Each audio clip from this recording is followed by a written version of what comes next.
기도하겠습니다. 그러므로 형제들이여, 우리는 육신을 따라 살아야 하는 육신에 빚진 사람이 아닙니다.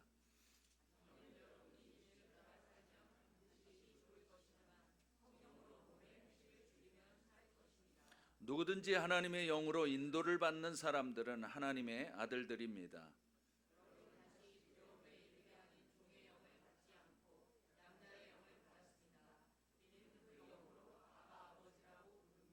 성령은 친히 우리의 영과 더불어 우리가 하나님 자녀임을 증언합니다.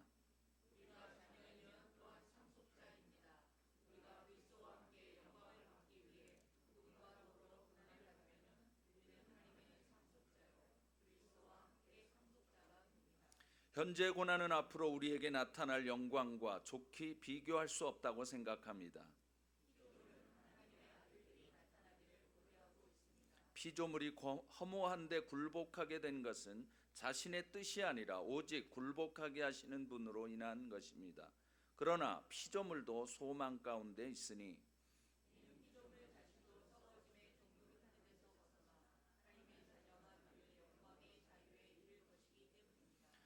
우리는 모든 피조물이 지금까지 함께 탄식하며 함께 해산의 고통을 겪고 있다는 것을 알고 있습니다.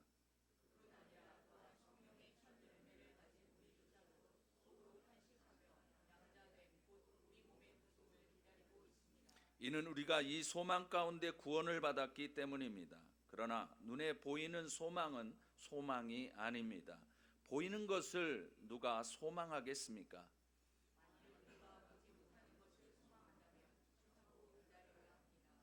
아멘. 우리는 지난번에 8장 1절부터 11절까지 에서 성령을 따라 사는 사람들은 육신의 일을 생각지 않고 성령의 일을 생각하기 때문에 생명과 평안을 얻는다고 말씀을 들었습니다. 그런데 이 성령을 따라 행하려면 성령을 받아야만 하는 것이죠. 그리고 그 성령을 따라서 살려면 성령의 일을 생각해야 하는 것입니다. 그러면 이 성령의 일을 생각한다는 것, 이것은 무엇일까? 그것은 성령께서 주목하시고 관심 두시는 그 일에 그 일로 우리의 생각을 가득 채우는 것이 바로 성령의 일을 생각하는 것이라고 우리가 같이 나누었습니다. 다른 말로 말해서 이 일은 성령께서 원하시는 것에 의도적으로 몰두해야 한다는 것이에요. 우리는 육신을 입고 있기 때문에 잠깐만 정신을 놓으면 육신의 것으로 계속 달려가요. 우리의 생각도 그렇고 우리의 몸도 그렇고 모든 것들이 다 육신적인 것에 모든 것을 그쪽으로 다 달려가게 돼 있습니다. 그렇기 때문에 우리가 의도적으로 성령의 일을 성령께서 원하시는 것을 내가 의도적으로 생각하지 않으면 육신의 일을 생각해서 결국에는 사망으로 달려가게 되는 것입니다. 그러면 성령의 일, 성령께서 우리가 생각하기를 원하시는 일은 무엇일까요? 오늘 12절 13절 말씀을 보면 두 가지가 있습니다. 첫 번째로는 우리가 생각해야 될 것은 뭐냐면 육신을 따라 살아야 하는 육신에 빚진 사람이 아니라는 것을 항상 생각해야 된다는 것이에요. 이것은 무슨 말일까요? 우리의 이 죄된 본성, 이 육신이라고 하는 것을, 육신은 우리에게 무엇을 강요하냐면은 죄를 지라고 강요하는 거예요. 우리의 그냥 여러분이 아무 생각 안 하고 별로 하나님의 말씀을 생각지 않고 가만히 있으면 어떻게 됩니까? 그냥 말하는 것이나 행동하는 것이나 생각하는 것이나 다 이 죄된 생각을 하게 돼 있어요. 그렇기 때문에, 그런데 우리가 이 절이 말씀하고 있는 것은 뭐냐면 우리의 육신은 육신의 일을 생각하게 해서 죄를 지으라고 강요하지만 우리는 그것에 복종할 필요가 없다는 것이에요. 그 얘기는 무엇입니까? 거절하라는 것이에요. 육신이 죄를 짓기를 원하는, 우리에게 요구하는 이런 것을 싫어라고 거절하라는 것이에요. 사실 육신들은 우리 안에 있는 이 육신은 계속해서 죄를 짓기를 원하고 있습니다. 그래서 이렇게 육신에게 이야기하라는 거예요. 선포하라는 것이에요. 육신아, 내가 나의 몸으로 눈이든 입이든 생각이든 손이든 얼굴 표정이든 말이든 행동이든 이러한 모든 것을 통해서 죄를 지으라고 네가 계속 나를 꼬드기고 강요하지만 나는 하지 않아. 나는 하지 않을 거야. 하기 싫어라고 분명하게 거절하라는 말인 것입니다. 그러면서 대신해서 나는 이제 성령을 따라 살겠어라고 선포하시는 것입니다. 사실 순간순간 우리가 그냥 잠깐 정신줄만 놓으면 쓰나미 같이 몰려오는 이 육신의 생각들, 이것을 우리가 그때마다 성령께서 우리에게 생각하기 원하시는 것을 생각하라는 것이. 이것은 빌립보서에 나와 있는 말씀처럼 위의 것을 생각하라는 것과 같은 맥락인 것입니다. 우리는 육신에 빚진 사람이 아니라 예수 그리스도에게 빚진 사람이에요. 무슨 빚을 지었습니까? 예수 그리스도의 사랑의 빚을 지었어요. 성경에 그렇게 바울도 이야기하죠. 너희들이 사랑의 빚 외에는 지지 말라, 그렇게 말씀하죠. 우리는 예수 그리스도에게, 하나님께 정말 큰 사랑의 빚을 진 사람들이에요. 사랑의 빚을 지었기 때문에 그 사랑의 빚진 것을 우리가 좀 갚아야 되지 않겠습니까? 그래서 어떻게 하면 내가 하나님께 이 사랑을 갚을 수가 있을까라고 하는 것을 끊임없이 생각하라는 것이에요. 이것이 바로 12절의 말씀이 의미하는 것입니다. 우리가 하나님의 은혜와 하나님의 사랑에 대해서 생각하고 또 이미 그분이 해주신 일, 사랑뿐만 아니라 앞으로 우리를 끊임없이 사랑하실, 우리에게 베풀어 주실 그러한 은혜들을 깊이 생각하면 할수록 우리는 죄 짓고 싶은 욕망이 줄어들고, 계속해서 그렇게 생각하게 되면 그것이 약해져서 죄 지을 생각을 하지 않게 된다는 것입니다. 두 번째로 성령께서 우리가 생각하기 원하시는 것은 무엇인가? 13절 말씀, 여러분이 육신을 따라 살면 반드시 죽을 것이지만 성령으로 몸의 행실을 죽이면 살 것이다 라고 하는 것을 항상 생각하라는 것입니다. 여러분, 육신으로 살면, 육신을 따라 살면 우리는 죽는 거예요. 그렇지만 성령으로 육의 몸의 행실을 죽이면 산다고 하는 것을 끊임없이 생각해야 합니다. 다시 말해서 이 성령으로 몸의 행실을 죽인다고 하는 것은 성령의 힘으로 육체의 악한 행실, 육신이 지으려고 하는 이러한 악한 행실들을 죽이라는 것이에요. 그렇게 하면 산다는 것입니다. 이것을 항상 생각하셔야 되는 거예요. 죽인다고 하는 것은 무엇이겠습니까? 이것은 첫 번째로는 죄된 습관, 내 안에 있는 이 죄된 습관을 온 마음으로 저항하는 것이에요. 사실 우리들에게는 죄된 습관이 많이 있습니다. 말의 습관도 있고 생각의 습관도 있고 그냥 이렇게 뭐 이 젊은 친구들은 어디 이 자기 책상에 컴퓨터 있는 책상에만 앉으면 죄된 습관이 나와요. 마우스가 움직여지면서 클릭하지 말아야 될 곳을 클릭을 하는 거예요. 그래갖고 뭐 포르노를 보든지 뭐 하든지 뭐 그런 죄된 습관들이 있는 거예요. 사실 이 습관이라고 하는 것, 이것은 우리가 죽을 힘을 다해서 저항하지 않으면, 거절하지 않으면 그냥 거기에 넘어가게 돼 있는 거예요. 이것을 다른 말로 말한다면 본성을 거스린다라고 말할 수 있는 것입니다. 우리의 잘못되었다고 알고 있는 것을 목숨 걸고 거부하는 것이, 잘못된 태도와 행위를 완전히 없애기 위해서 전쟁을 선포하는 것이에요.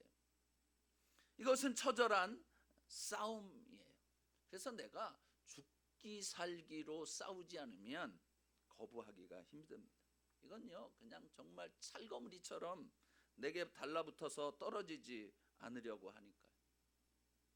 그것을 그만두려고 하면 억울하기도 하고 내가 손해볼 것 같은 그 생각 때문에 이 죄, 이것을 내가 떨어뜨리고 싶지 않은 거예요. 어떤 때는 이 죄는 또 우리로부터 떠나지 않으려고, 우리가 마치 우리로부터 영양분을 공급받으려고 하는 것처럼 이 죄라고 하는 것은 우리에게서부터 절대로 떨어지지 않으려고 하죠. 그렇지만 우리는 결단을 해야 합니다. 이 죄된 습관을 온 마음을 다해서 거부하기로 결단해야 합니다.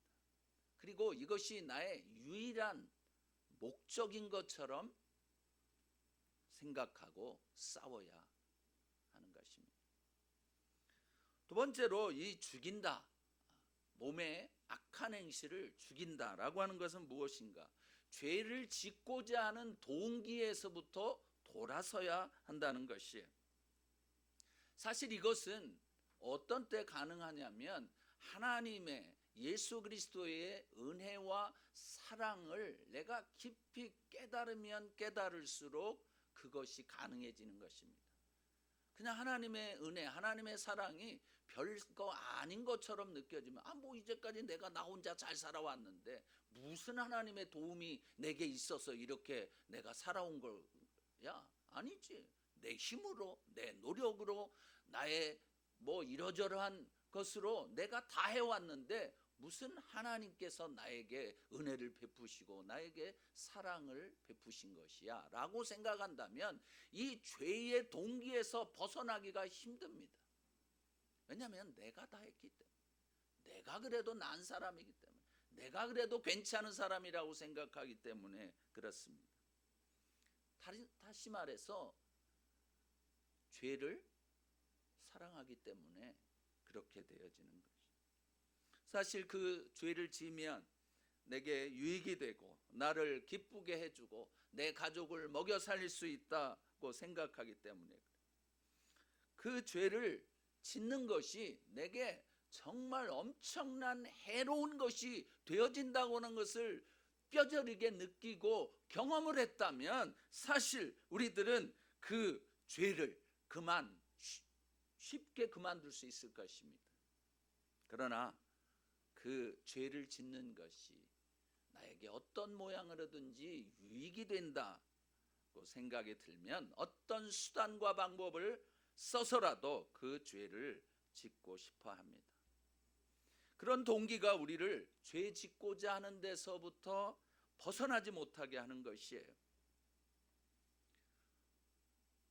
그래서 우리가 예수 그리스도 그분의 은혜와 사랑에 큰 빚을 지고 있다고 하는 것을 내가 깨닫게 되면, 다시 말해서 이것은 내가 죄 짓는 것보다도 예수님을, 하나님을 더 사랑하게 된다면 그 죄를 미워하고 죄 짓는 것이 싫어지게 돼서 죄로부터 떠나게 된다는 것이에요. 그래서 사실 이 모든 것들은 성령께서 원하시는 생각으로 우리의 생각을 가득 채울 때만 가능한 것이죠.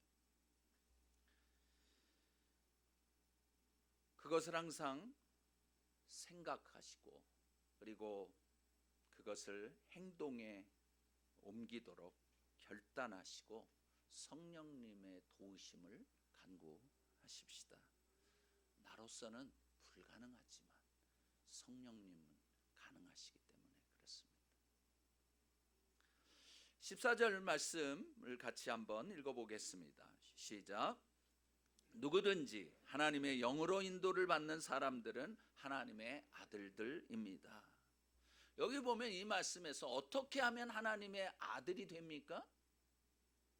어떻게 하면요? 하나님의 영, 성령으로 인도함을 받는 사람들은 누구든지 하나님의 아들들이라는 것이죠. 그러니까 하나님의 영, 성령을 소유한 사람들은 예수 그리스도에게 속해 있고 그 사람들은 성령의 인도하심을 따라 살기 때문에 하나님의 아들들인 것이에요. 그러니까 우리가 이제 요한복음 1장 12절 말씀을 보면 영접하는 자 곧 그 이름을 믿는 자들에게는 하나님의 자녀가 되는 권세를 주셨다라고 했는데 사실 그것이 성령을 따라서 성령을 소유하고 있는 사람이 성령의 인도하심을 따라서 살아가는 삶을 이제 말하는 것이에요. 예수님을 영접하면 우리 안에 성령께서 계신 것이에요. 그래서 성령께서 우리를 인도하시는 대로 살아가게 되어지. 그러면 그것이 바로 하나님의 아들, 하나님의 자녀가 되는 것이에요. 그래서 이것에 대해서 15절에서는 그것을 입양으로 설명을 하고 있습니다. 15절 말씀을 읽어보겠습니다. 시작. 여러분은 다시 두려움에 이르게 하는 종의 영을 받지 않고 양자의 영을 받았습니다. 우리는 그 영으로 아바 아버지라고 부릅니다. 보면 이 그리스도인들, 예수님을 믿은 사람들은 양자의 영을 받은 사람들이에요.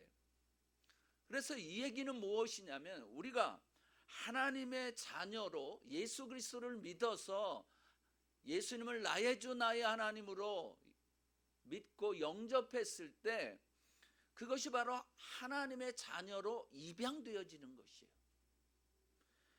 그 입양되어질 때 우리는 성령을 받았다라는 말인 것이에요. 우리는 원래 어떤 누구의 자녀였습니까? 누구의 자식이었어요? 마귀의 자식이었어요. 죄의 노예였어요.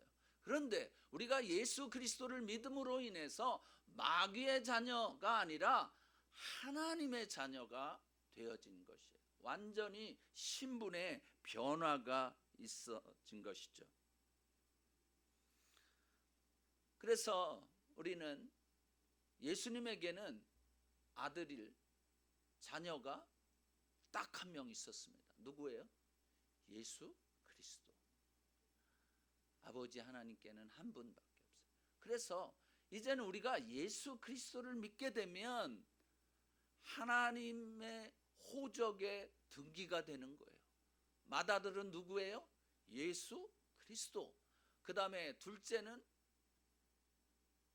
아마 그 예수 그리스도 이후에 제일 처음에 예수님을 믿었던 사람이 뭐 둘째가 되겠죠. 저는 뭐 한 몇천만쯤 될런지 여하튼 그냥 저나 여러분이나 예수 그리스도를 믿은 사람들은 맏아들은 예수님, 그리고 그 다음에 쭉 이렇게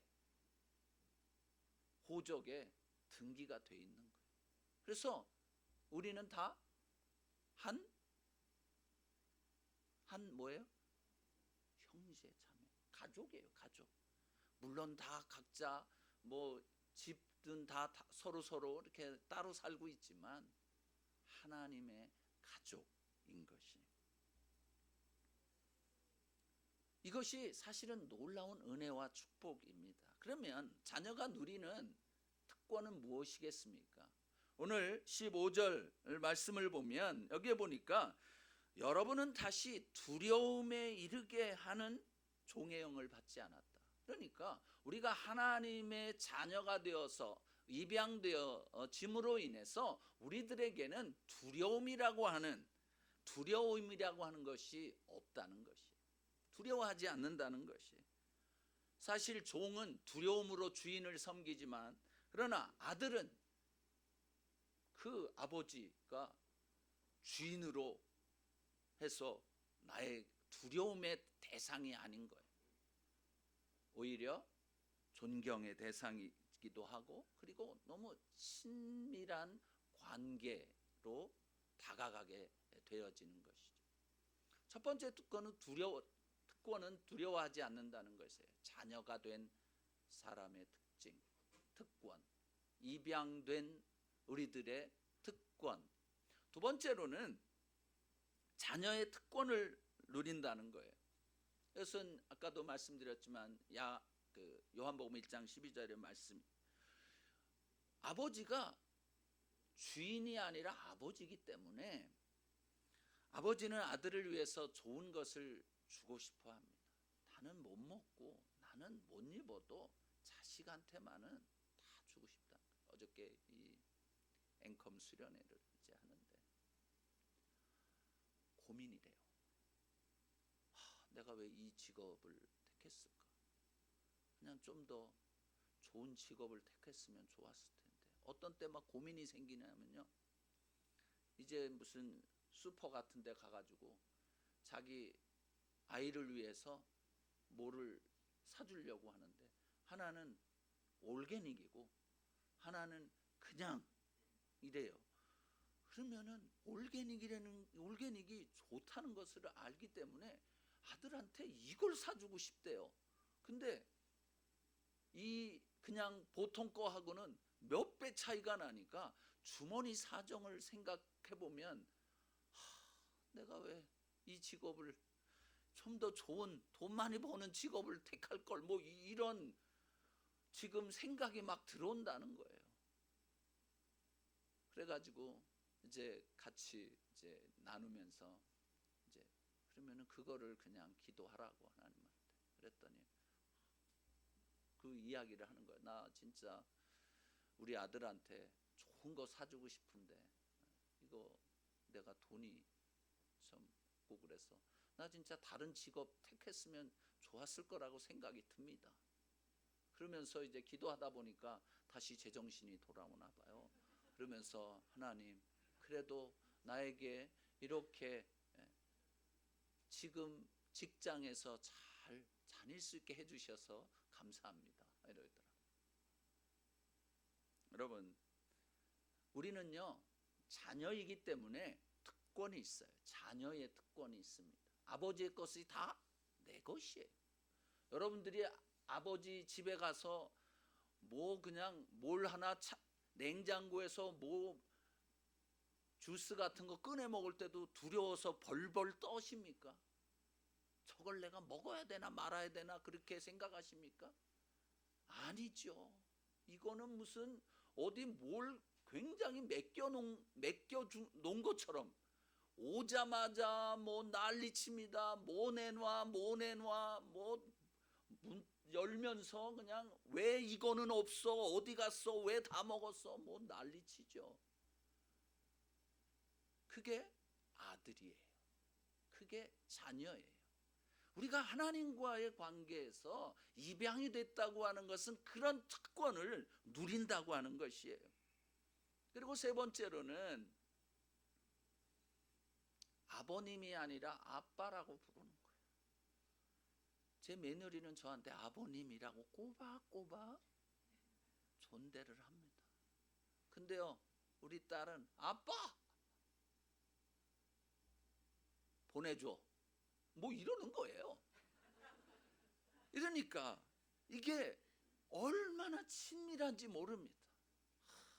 참 처음에는 며느리도 내가 딸로 생각을 해보려고 했는데 이게 태생적인 한계가 있는 것 같아요.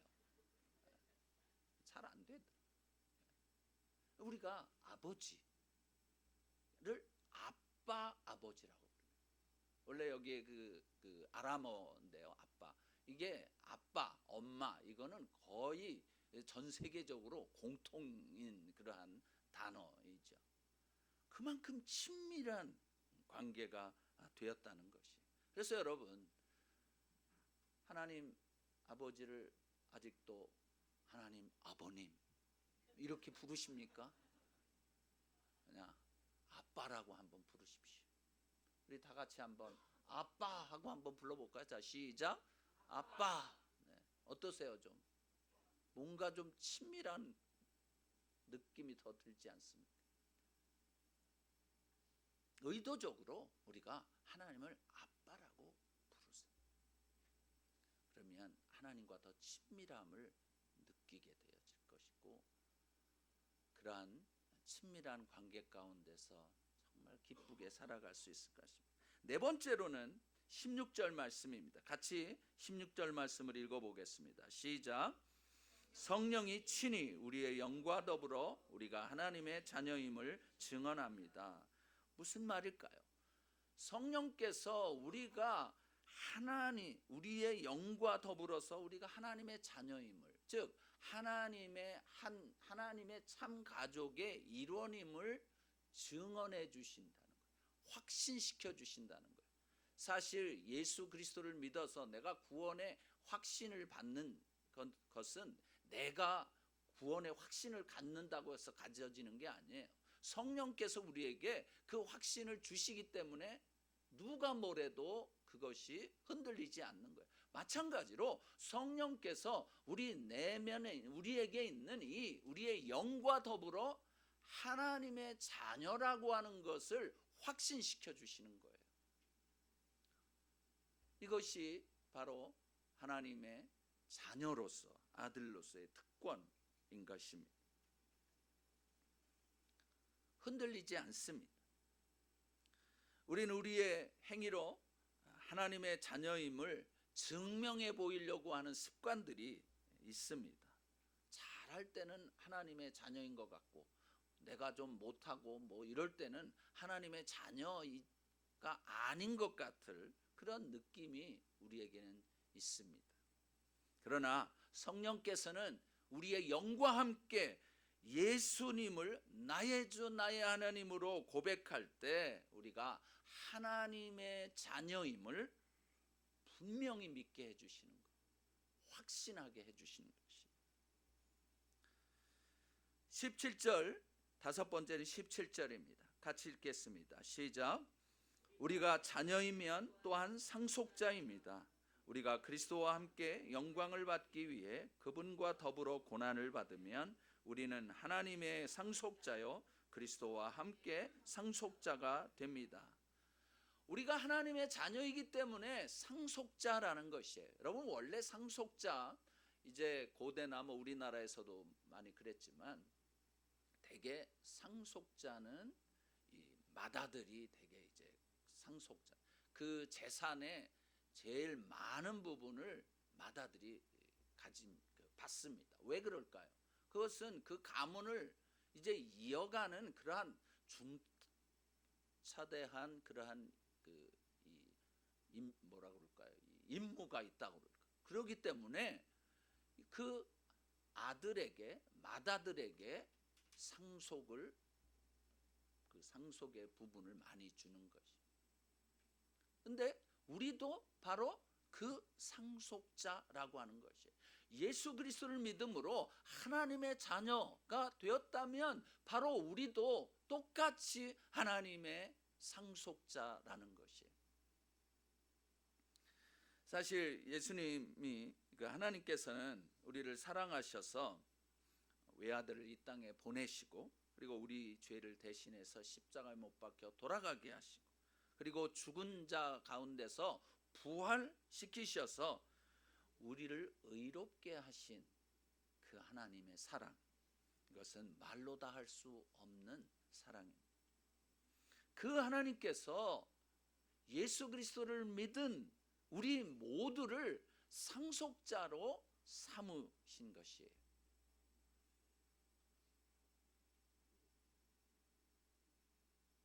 그 얘기는 뭐냐면 우리 한 사람 한 사람을 하나님의 하나밖에 없는 아들처럼 우리를 대하신다는 것이에요. 상속자의 의미인 것이. 이것이 놀라운 축복이고 은혜인 것입니다. 여러분은 하나님의 상속자이심을 믿습니까? 상속자이십니까? 아멘. 할렐루야. 그래서 여러분 마음껏 좀 사용하세요. 그냥 너무 꾀죄죄하게 이렇게 하지 마세요. 뭐 꼭 있어야만 그런 것은 아닙니다. 없는 중에도 사실은 풍성하게 살 수 있어요.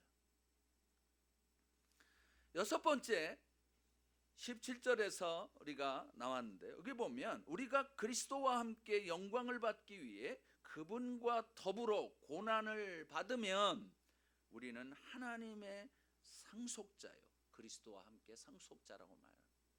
그러니까 그리스도와 함께 하나님의 상속자가 되는 데는 그리스도와 함께 고난도 받아야 된다는 것이.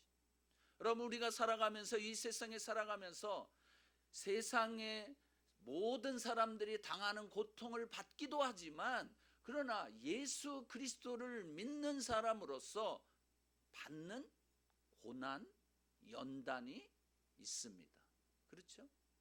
그래서 여러분들은 그 연단, 그 고난을 예수 그리스도 때문에 받는 그 고난, 그것으로 인해서 우리는 하나님의 상속자가 되어지는 거예요.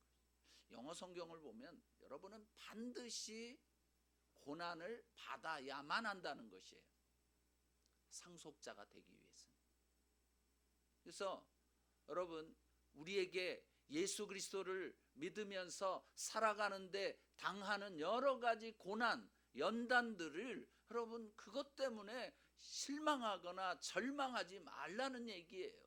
그것을 겪어야만 그리스도와 함께 상속자가 된다는 것이. 이것이 하나님의 자녀가 받는 특권들인 것입니다. 그런데 우리가 현재 받고 있는 이 고난은 우리가 앞으로 받을 영광과 비교할 수가 없을 정도로 크다는 것이.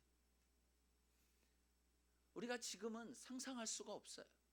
상상이 안 되죠. 지금 당장은 우리는 뭐에 더 마음이 많이 가고 신경이 많이 쓰냐면 지금 내가 겪고 있는 이 고난, 이 어려움, 이것에 더 많이 신경이 쓰여지는 것은 사실이에요. 그러나 우리가 앞으로 예수 그리스도를 믿기 때문에 하나님의 자녀이기 때문에 당하는 이러한 고난들은 앞으로 우리가 상속자의 영광, 하나님의 아들로서 받을 그 영광과 비교할 수 없다고 하는 것을 우리는 항상 기억해야 하는 것이죠. 그렇기 때문에 이 세상에서 우리가 당연히 통과해야 할 고난, 연단이 힘들고 어렵지만 잘 견뎌내십시다. 19절에서부터 22절까지 말씀을 같이 다시 한번 읽어보겠습니다. 시작. 피조물은 하나님의 아들들이 나타나기를 고대하고 있습니다. 피조물이 허무한 데 굴복하게 된 것은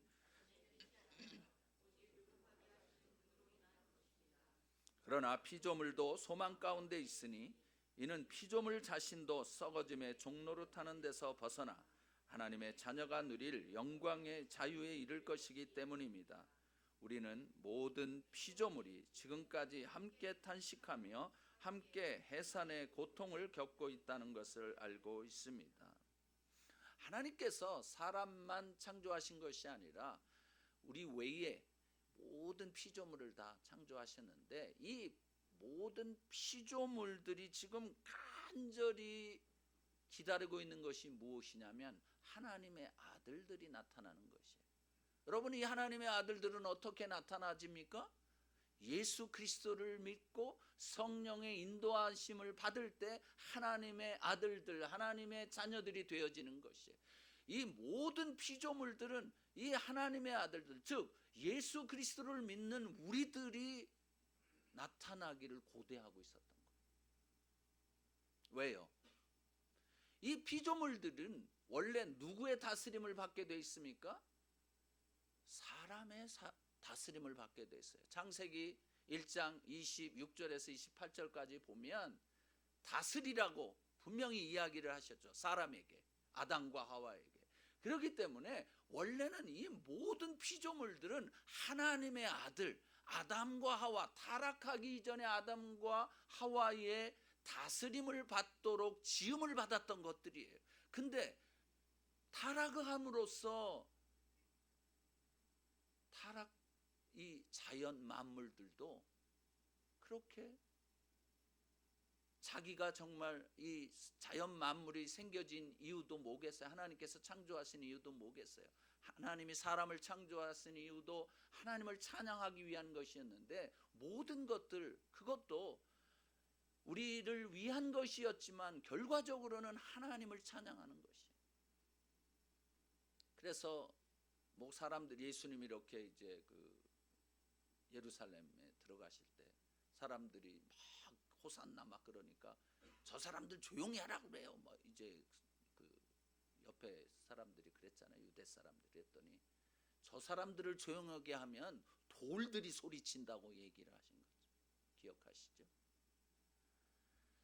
하나님이 만든 모든 피조물은 하나님의 아들 예수 그리스도, 그리고 예수 그리스도를 닮아가는 우리들이 나타나기를 고대하고 있는 것이. 그래서 여러분 손에 있는 것들이 정말 그 하나님의 영광을 위해서, 여러분이 하나님의 영광을 위해서 살아가게 되면 여러분이 소유하고 있는 것들도 기뻐 소리칩니다. 여기에 뭐죠 이게? 신디스가 있는데, 이게 있는데, 이게 저기 브루스 치는 데 가가지고 이게 거기서 사용되고 있으면요, 저게 부르짖고 있습니다. 나 좀 어떻게 구속해달라고, 나 좀 여기서 벗어나게 해달라고.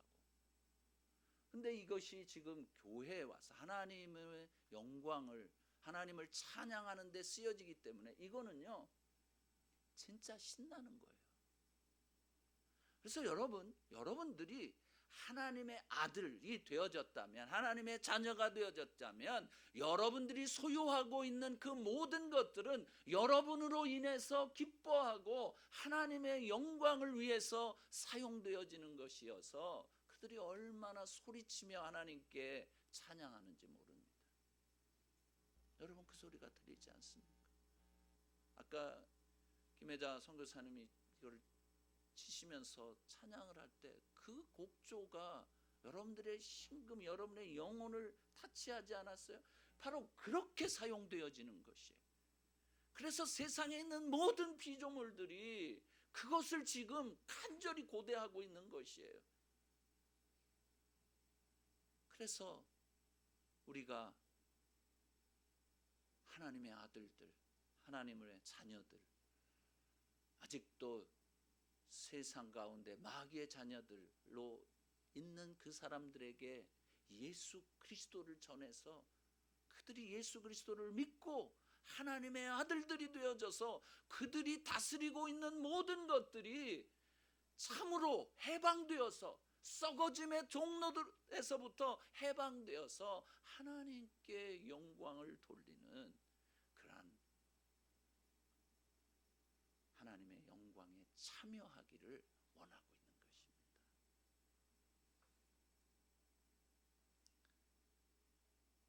또한 마지막으로 이제 우리의 그것을 간절히 해방을 간절히 원하는 것이 있는데 그것은 바로 우리의 몸, 육체입니다.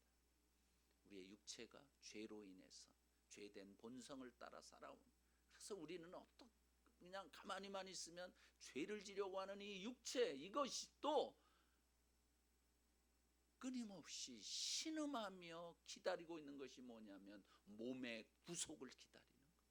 빨리 예수 그리스도께서 오셔서 이제 우리가 매일매일의 삶 가운데서 성령의 일을 생각함으로, 성령께서 원하시는 것을 생각하고 또 성령의 인도를 따라 살아감으로 우리의 몸이 죄에게 종으로, 죄의 도구로 사용되어지지 않기를, 의의 도구로 사용되어지기를 간절히 원하고 있는 것이에요. 그래서 여러분, 이제 우리의 몸으로 살아가는 이 남은 우리의 인생들을 하나님의 아들들로, 하나님의 자녀들로 성령의 인도함을 따라 살아가시는 여러분이 되어지기를 주의 이름으로 축원합니다. 이 시간 같이 동성으로